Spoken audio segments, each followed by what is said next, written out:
Hello everyone, this is Ziad, and today I'll be showing you the upper body VICON processing. This tutorial will be casual. I'll try to keep it as real time as possible so that you can watch it while you process your own data. And if I have any issues or problems, I'll try to keep them in so that if you have the same issues, you know how to debug them. Alright, so the first step is we need to create our subject. Head over to the Subjects tab in the top left corner. Then click on Create a Blank Subject. And here give it a name. I'll give it my name, Ziad, and I'll hit OK. You can expand this to see what is going on inside of the subject here. Okay, next I want you to after you've located your files, so here I'm assuming that you have extracted your files from the compressed folder, and then after you are in the directory, locate your static trial. You should have one or two statics, maybe one before, one after, and then you will have your dynamic trials. Locate your static or the pre-static trial and double click on it. Verify that you're in it by checking the name up here. So if this name updates, that means that you are in the trial. Next, press the reconstruct button. Pipeline ended. Now you should see your markers showing up. If they are not, maybe you are zoomed in too much. So zoom out and try to find where your markers are at. Okay? And you can also run the experiment to verify that this is indeed your static trial and it is not a dynamic one. So here we can see there's no movements and there's no flickering even. So we are pretty good. So now make sure that you go back to the first frame, okay? Or find a frame where all of your markers are visible, okay? So for me, frame number 1 has all of the markers that I'm looking for. If in your case, your frame 1 is missing one marker, go to another frame, maybe frame 100 or any other frame that you know is suitable for you. Remember the frame number and verify that all markers are present, because we will use this specific frame moving forwards to create the segments, to label the markers, and to link the segments. Okay? So again, for me, I'm going to go back to frame number 1. This is the frame I want to be at. And from here, I will start with creating the segments. So to create the segments, locate the Subject tab or the Subject Preparation tab in the top right hand corner. Press on it. Next, in the bottom half, there is a labeling template builder, and then there's a category called Create Segments. Here, this is expecting a name, and as soon as you put a name, you can hit create. Okay? So let's start with the thorax. Okay, let's start with the thorax. So thorax, you can just write thorax here and then hit create. Now before I hit create, I want to have some sort of a reference guide next by or on standby so that I know what to label and what is included, because as you can imagine, this is getting quite complicated. I don't know, from this view, I'm not sure which marker belongs to the upper arm and which marker belongs to the thorax. Even here in the bottom, I'm not sure which marker belongs to the thorax or which marker belongs to the pelvis. So in order to do this right and to make sure that we are following the right track, open up your checklists, or if you don't have this in your checklists, go to Has Motion and open up the marker set guidelines. You can find that in course link. So I have this open. Try to put it on half of your screen. Sometimes that doesn't work because depending on your screen size, as you can see here, it's not working the best. but we'll try to make it work. So I'll make this a little bit bigger here. Then I'll scroll down to where I see the thorax. All right, so in this trial, the thorax ab model 1 was used. You might be using something else. You might be using thorax ab model 2 or model 3. So whichever one you're using, make sure you stay consistent. The last thing that we want to do is assign the wrong names to our markers, because that will confuse us right now and moving forward in Visual 3D. All right, so after you've established which model you have chosen, have that open on standby, and then look at your model and see. So this is going to be a little tough, as I mentioned earlier, because of the screen orientation, but we'll try to make it work here. So we have essentially 4 at the front, and then we have 1, 2, 3, 4, 5, 6 at the back. Okay, so the ones that are really tough are the 4 right here, because 2 of these are shared with the upper arm and 2 of these are shared with the pelvis. So what I want to do here is I want to have a sense of what do these markers mean, and please take your time here. Okay, so the ones at the back are, I think, intuitive, because we have, let me go back here, we have this one, CV7, we have these 2, which are the U back 1, U back 2, and then we have the LV1, and then we have the L back 1, L back 2.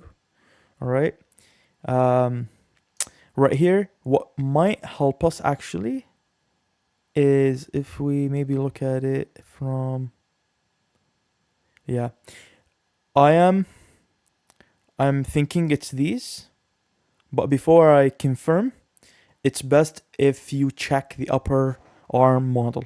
So for this test, for this example, I used again the thorax model 1 and the upper arm model 1.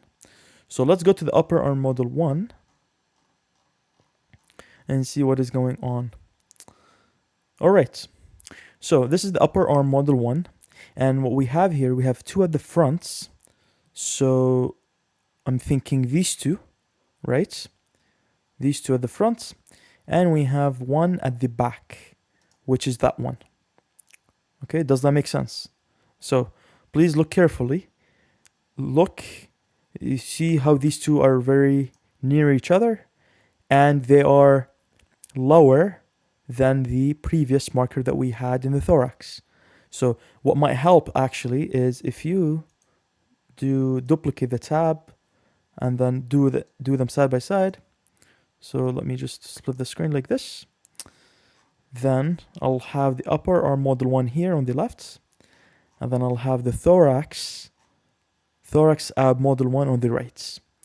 Okay, this is fantastic. Okay, so you can appreciate how RAC and LAC are above these 4 markers.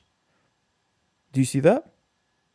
Okay, so with this piece of observation, we can proceed by labeling RAC and LAC, or I should say distinguishing which markers belong to the thorax and which markers belong to the upper arm. In a bit, we'll be actually giving the names to each of these markers, so we'll hold on for a second. So now, having done that investigation, we can say that this one and this one are a part of the thorax. So I'll hit create, and then I'll start CV7, and then I'll hit this one and that one, and then I'll go all the way down to these 2. So we have these at the bottom, and then we also have RICT and LICT, which are these 2 front ones. So I'll do this one and that one, and then now we've covered all of the major markers for the segments. Then we can hit the clusters. So this, in a way, resembles the thorax. Now I can hit on create, And that is the thorax for us. Okay. Next, we can move towards the upper arm. So we have two of them. You might have one, completely fine. I have two here. So I'll start with the upper arm right, and then I'll go to the upper arm left. Before I go there, you can expand the segments, and then you'll see the thorax. Now, this is gray, which is not a good sign. This means I've done this mistake myself, and I've shifted my frame. So I'm at frame 1 right now, but perhaps when I was busy with determining which marker goes in what segments, I accidentally hovered my mouse here and moved my middle wheel. So if I move forward, here. So in frame 3 is where this is activated, which means I indeed moved the frames accidentally. This could happen, and I've actually intentionally done this so that to show you. I've seen this a bunch of times. You know, you get excited, you would label your segments, and then you start with the thorax, you immediately jump to the next segments, and you forget that you shifted the frame accidentally. So what happens is one segment will be in frame 3, for example, and then you want to fix this, so you want to go back to frame 1, and then you start another segments, and this will actually only make it worse because now you have two segments on two different frames. Okay, so for me to not repeat the work that I've done already, I should actually go to frame 3, stick with frame 3, and continue my work.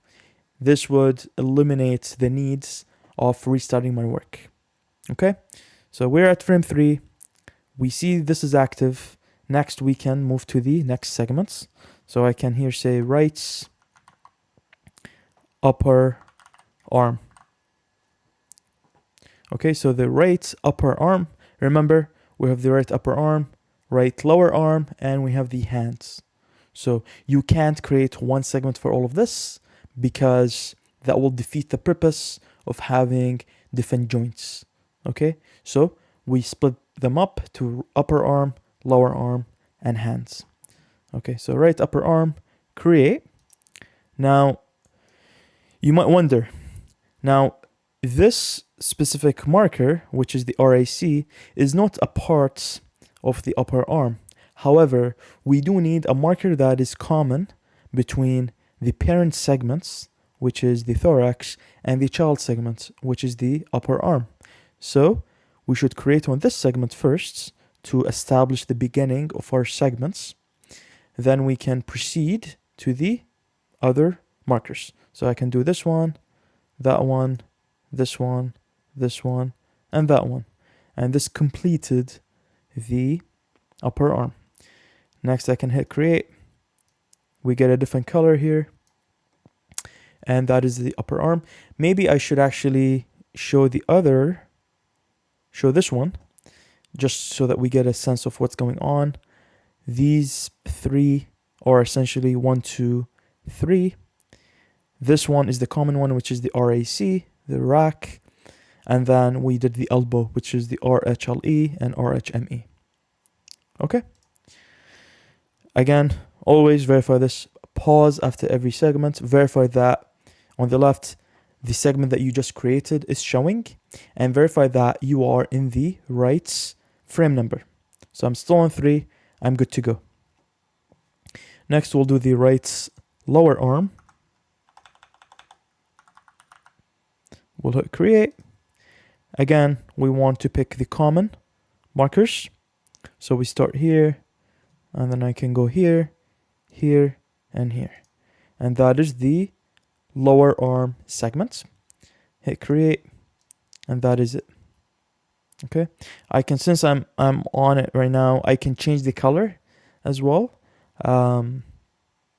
Actually, let's reserve the color change till the very ends, because typically or historically when you get busy with changing colors, you miss a step or you change your frame numbers. So reserve any color change until the very ends before we start labeling the individual markers. Okay. The last segment in our right arm is the right hands. So here we write right hands, verify you are on number 3, verify that everything here is active. Next, you hit create. Now, you start with the common ones, and then you go and cover all 4 markers here. And that is the right hands. So click create, and we're done. The right arm is done. Okay, now we do the same exact thing for the other arm. Again, this might not be necessary for you to do if you have only one arm in your model. For me, I'll carry on just for the sake of completeness. Right, sorry, this should be left. So left, upper arm, create. Again, start with the top here, then we can do these two, those two, and come back to that. That is done. And then we want to do the left lower arm, create, start with this, go to the end of the segment and come back, create. That is good. And then the last but not least is the left hands. And create, start here, go here, come back. And that is it, that we're good to go. Now, you might think, how come the right, or the right is green and the left is red? This is just VICON associating what is right from what is left. So that is why the colors are kind of changing. We have the option of changing the colors completely again, but I'll do that in a bit. Last but not least is the pelvis. Now, our pelvis is a little bit of an adapted pelvis. Reason being is because if I go back to the thorax, so this is the thorax right here.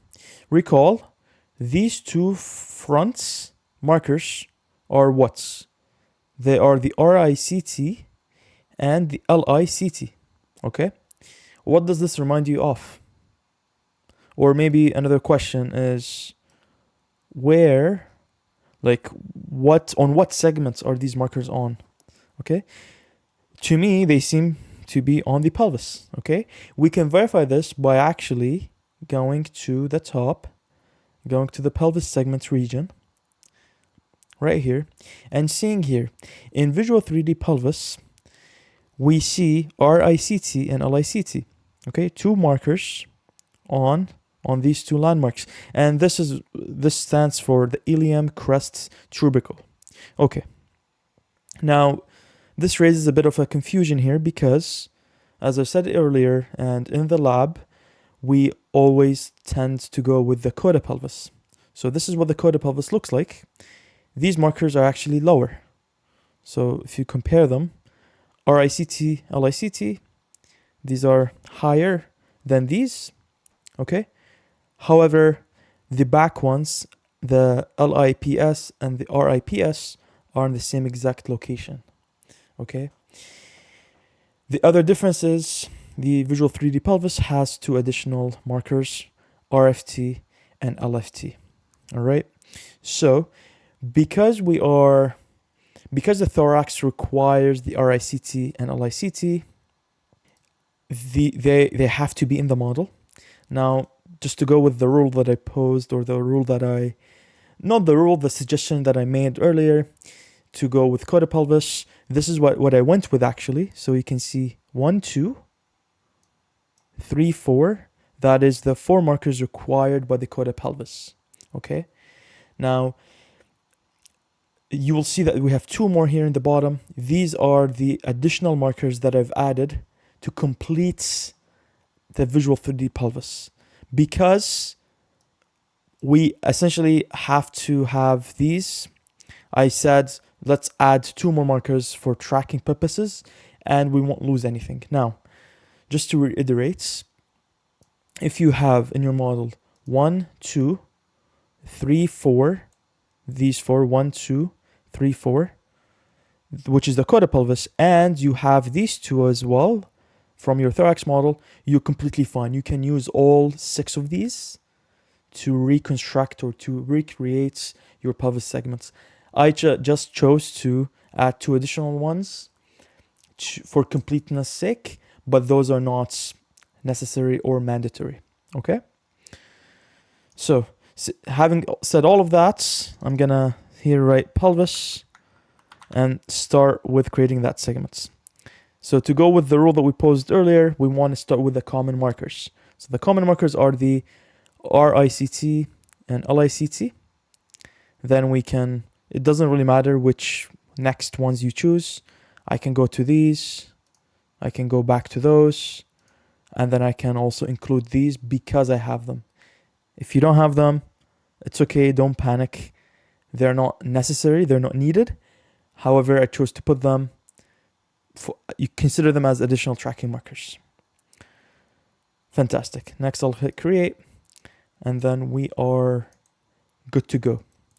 So we have how many segments? We have 1, 2, 3, 4, 5, 6, 7, 8. That sounds about right. All right, now we are done with creating segments. The next part is labeling these segments or labeling the markers in accordance with the Haas motion guidelines. Okay, now we are ready to name the markers. So to do this, we can open up the markers tab right here, and then we can click on the first marker. This will show us the active marker on the right hand side. So it's a very good idea to verify which marker it is before you immediately go ahead and update the name. Okay? Now, just before we proceed here, and to make our lives easier, what I'll do is, for the most part, everything is fine except the pelvis colors are gonna be very hard to distinguish. The pelvis markers will be very hard to distinguish from the thorax markers.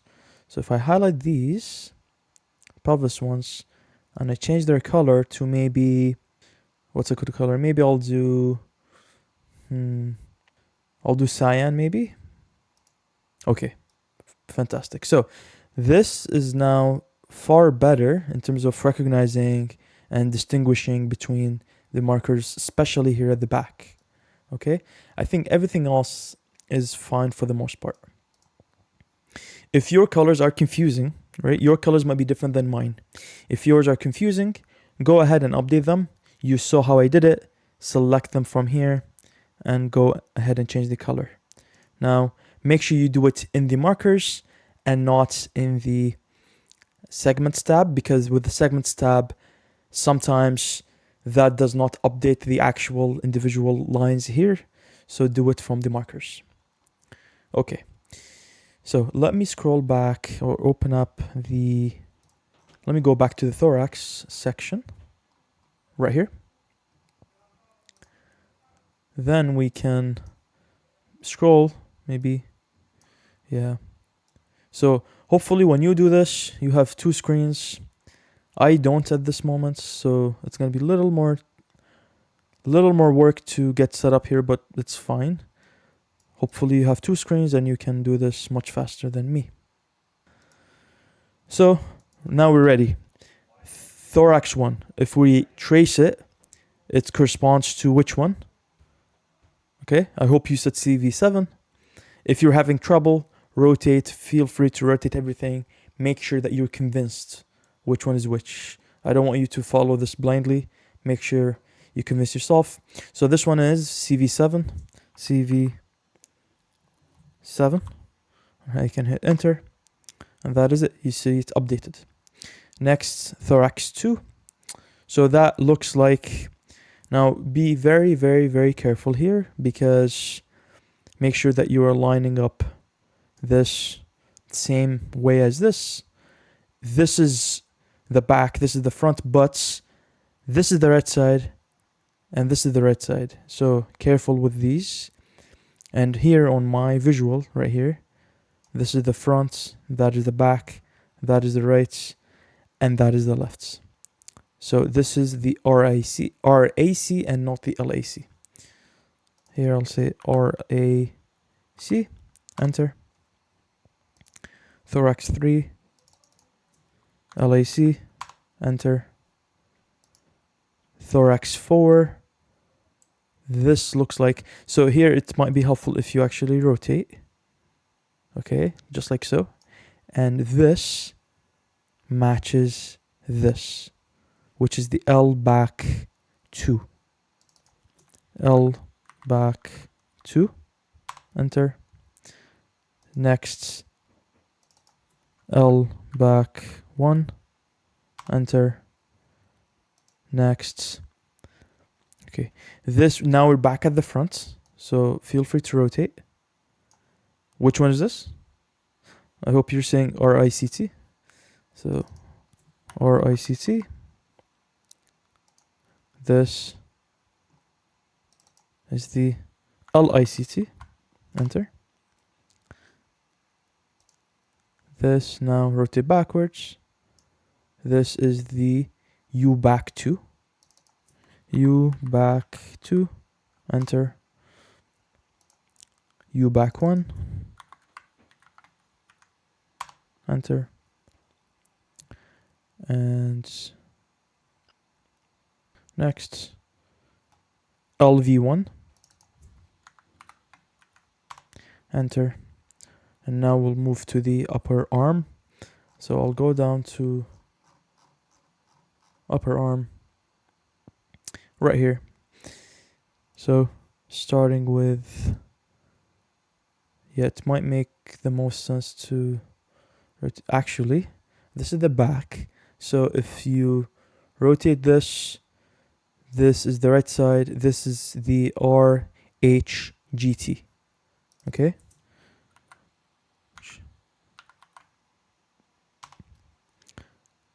Next. So now you can see and you can appreciate how it can be tedious. However, if you take your time with this, you only have to do it once. Okay? Make sure you flip back and forth to convince yourself which marker is which. Now, this seems to be, this is the middle one, which is closer to the body. It's the right side, so it has to be the RHME. RHME. Enter.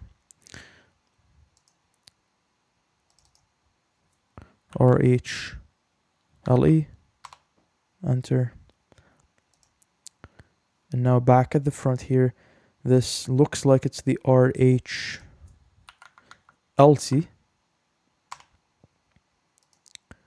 And this is the RSHO. Next is the lower arm. So this is the RUSP.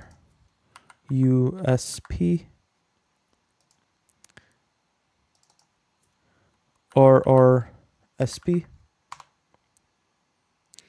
And then these two are at the back. So again, rotate. So this looks like it's the one closest to the pinky. Yes. See, these names are blurry. So what you can do too is you can click on this and this will become bigger. Now you can make this bigger just to get the names. So this one should be RHL5 and RHM2. Okay. So let's make this bigger.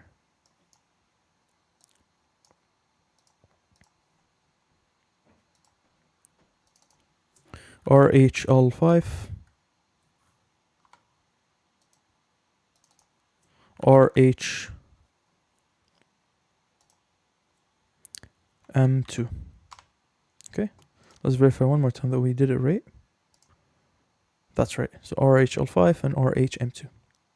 Okay, so we did the right arm completely. Next, we'll do the left. So feel free to fast forward if you got the idea, or if you're doing one arm, I'll go through the other one right now. So next is this one. So I'll go back to the side by side. That was helpful. Go back to this view.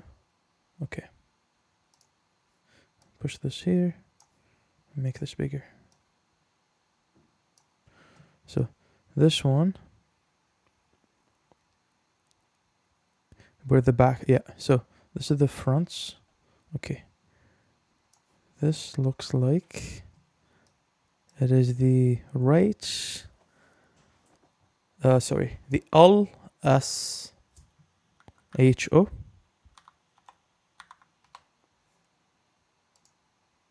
This one is the one at the back. So we go backwards. LHGT.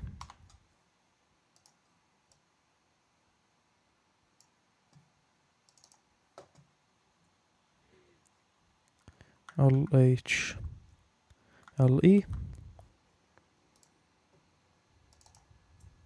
LHME.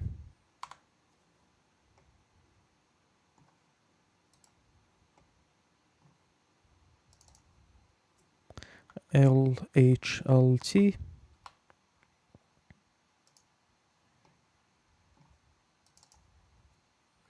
LUSP.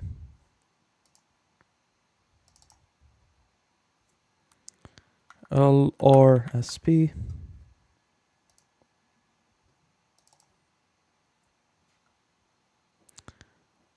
And these are the back. So this is the back. This is the one with the pinky. So this should be the LH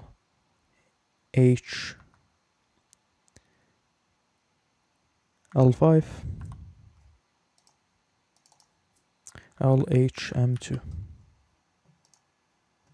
Okay, and last but not least, we do the pelvis.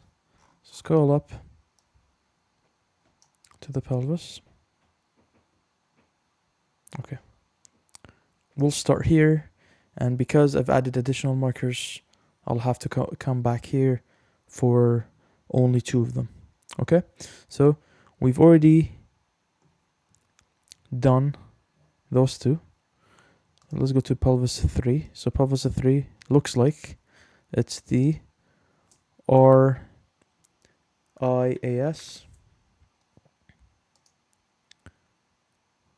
This seems to be the LIAS. Now the back is, so looking at here, this should be the RIPS, and this one should be the LIPS. And these last 2 are tracking markers, but they happen to be in the same location as RFT, and the other one is LFT. So the RFT and LFT are the femur greater trochanters. They're great landmarks to put markers on because you can palpate them quite easily. So they make some good placements and good markers and good locations for tracking purposes. All right, now we can make this bigger. Remember, save your work, and save your subject as well. And right now we have finished, we've concluded the naming markers segments. Next up is the linking of the segments. Okay, now we will be doing linking the segments. To do this, again, make sure you are at the frame which all of your segments are activated and they are not dim, or they're not unselected. So if I go to a future frame, frame 4, you will see all of them are now grayed out. If I come back to 4, everything is active, everything is visible. Okay, to link the segments, first we have to choose the linkage type. So we have a few options. We have a ball joint, we have a free joint, hinge joint, and the Hardy Spicer joints. The 2 that we will be using for this are ball joints and hinge joints. Okay, so the first and the third. Now, to get started, let's maybe start with the segment linkage between pelvis and thorax. This to me looks like a hinge joint, okay? Because you can move side to side, but it's not like a ball joint. It's not like a ball and sockets type of joints like what we have with the shoulder, right? So having that in mind, we can enable advanced joint types, go to the hinge joints, press on link, and then here, go to the left, and then your parents could be the pelvis, and your child is the thorax. And hit link. And now, this is the hinge joints. You can see as indicated by this line. Next, let's do a ball joint for where the shoulder is at. So we come back to ball joints, we hit link. The parent in this case is going to be the thorax, and the child is the right upper arm. Hit link. Okay, as you can tell here, there seems to be some sort of this doesn't look right. You see how this is going this way? So this makes me think that I should flip the child and the parents for the first linkage. So if we go back, actually yes, if we go back to joints, here, the pelvis and thorax. You see this one? If we were to unlink, right there, and then let's re-link. So let's go back to the hinge joints, and then go to link. For the parent, let's actually choose thorax, and for the child, let's choose pelvis. Hit link. Okay. Yeah. So thorax is, think of it as the centerpiece, or the center, what's connecting everything else, and then you have the arms and the pelvis kind of coming out of it. Okay. So let's now link let's pick ball joint. Let's link the thorax with the left upper arm. Link. There you go. So we get that link as well. And then now let's link using a hinge joint the upper arm. So the right upper arm with the right lower arm. Link.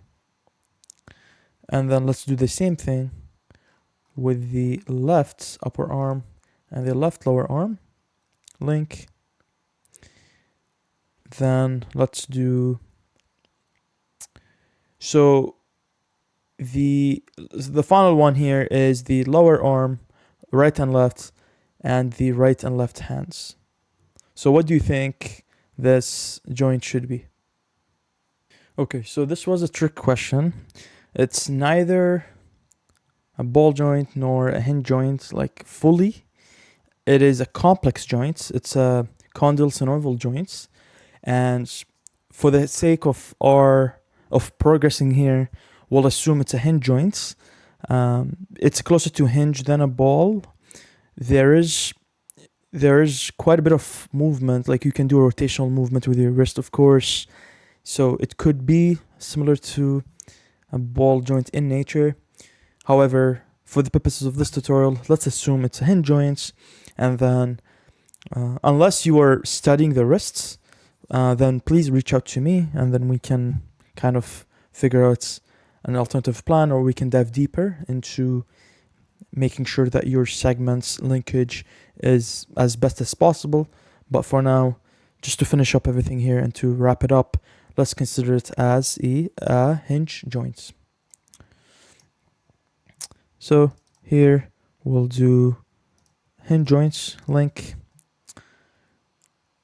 We'll do the right lower arm and the right hands, link. And then we'll do again the left lower arm and left hands, and link.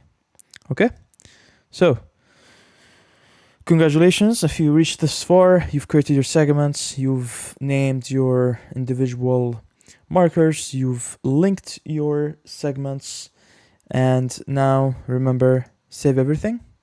Save, save, save. Now we have wrapped up our static model. It is in a good shape. We can now use the static model to reconstruct and label our future dynamic trials. Okay?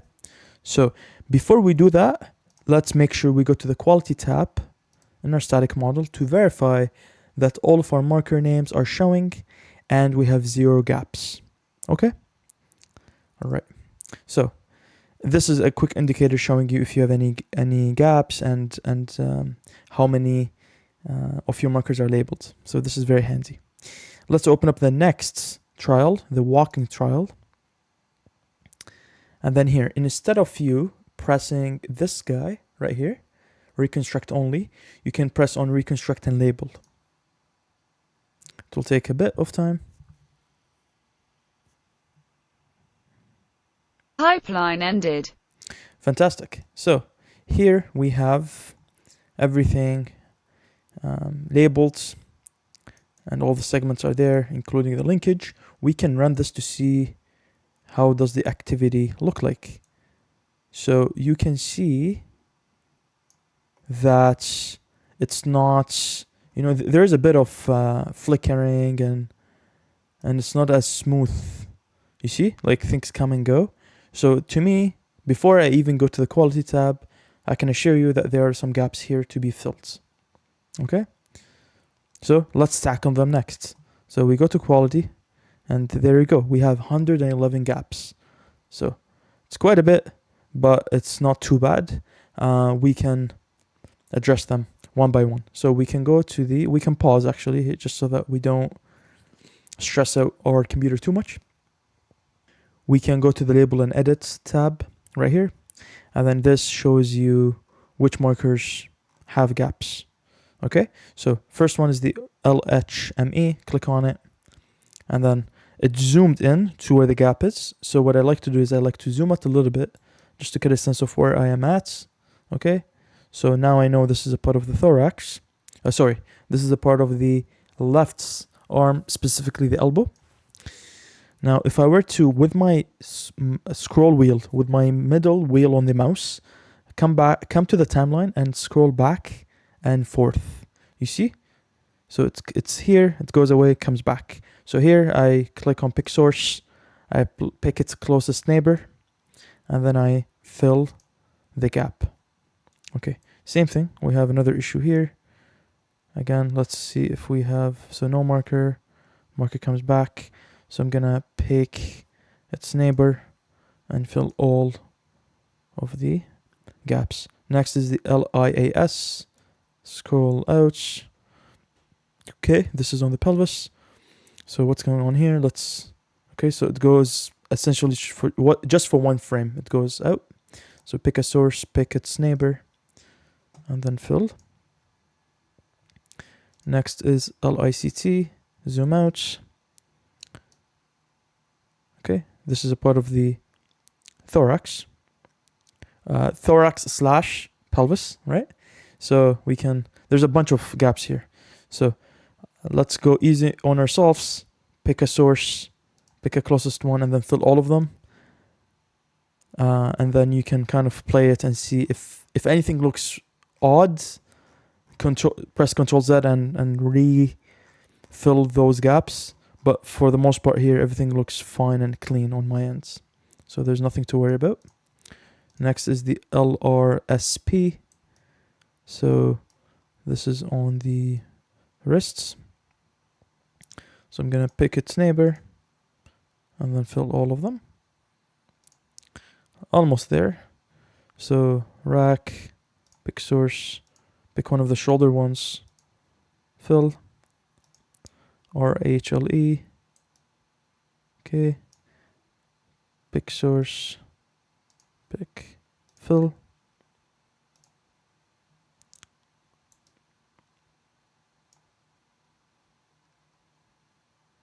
Okay, let's pick This one right here. Fill. Pick its closest one. Fill.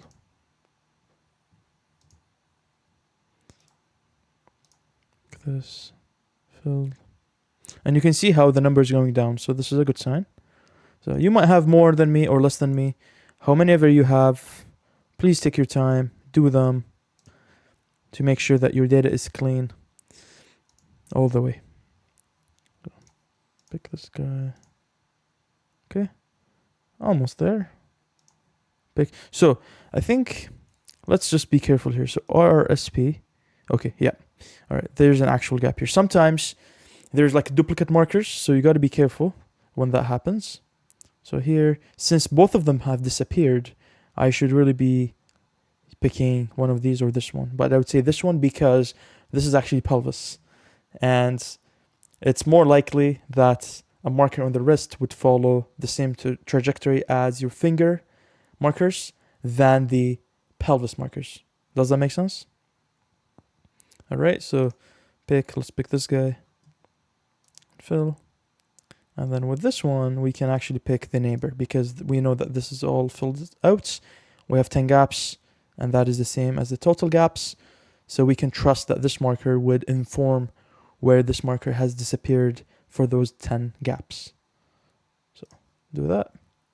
And now we are done. This is a gap-free trial. So we can play it, and you can see how smooth that is. Now, excuse the lag. There's a lag in my preview right here, but that has nothing to do with the marker quality themselves.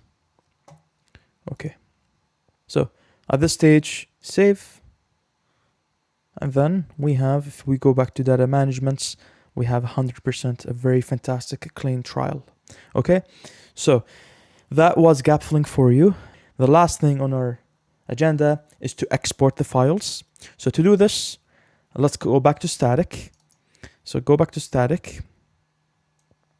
And then here, all we do is once you are in the trial and you make sure you are in the right trial, double check this, every time.